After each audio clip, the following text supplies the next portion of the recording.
17 বছরে একটা মানুষের জীবনে যে প্রাইম টাইম আছে, আমার বয়স 74 বছর। এই 17 বছরে আমার জীবনের সমস্ত কিছু এই আওয়ামী সরকার কেড়ে নিয়েছে, ধ্বংস করে দিয়েছে। আমি না, শুধু আমার মতো বাংলাদেশে বহু নেতা কর্মীর জীবন শেষ করে দিয়েছে, বহু নেতা কর্মী। আমি আজকে হয়তো আপনারা দেখলেন যে আল্লাহর রহমতে 17 বছরের পরিশ্রম, আল্লাহর রহমতে এই রায় আমরা অর্জন করেছি। এই 17 বছরে আমাদের বহু কর্মী নিহত হয়েছে, জেলখানায় মারা গেছে, বিনা চিকিৎসায় জেলে মারা গেছে। এই 17 বছরে বহু পরিবার ধ্বংস হয়ে গেছে।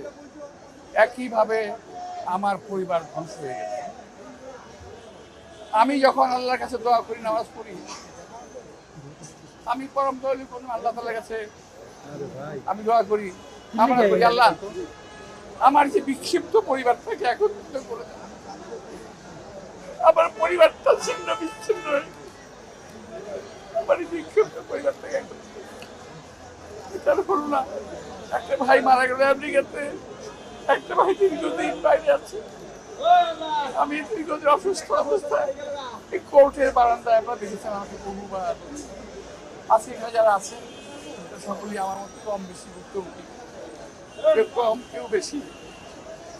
আমি বিশ্বাস করি আল্লাহর যে রহমত, আল্লাহর যে বিচার, এই বিচার থেকে কোনো মানুষ রেহাই পাবে না।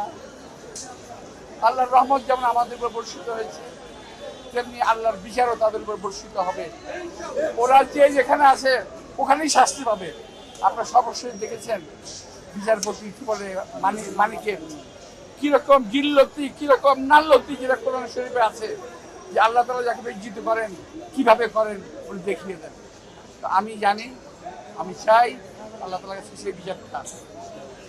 অনেকে বলতে পারেন ক্ষমা মহত্বের লক্ষণ, আমি ভাই মহৎ ব্যক্তি না, আমার জীবনের বিনিময়ে কাউকে আমি ক্ষমা করতে পারছি না।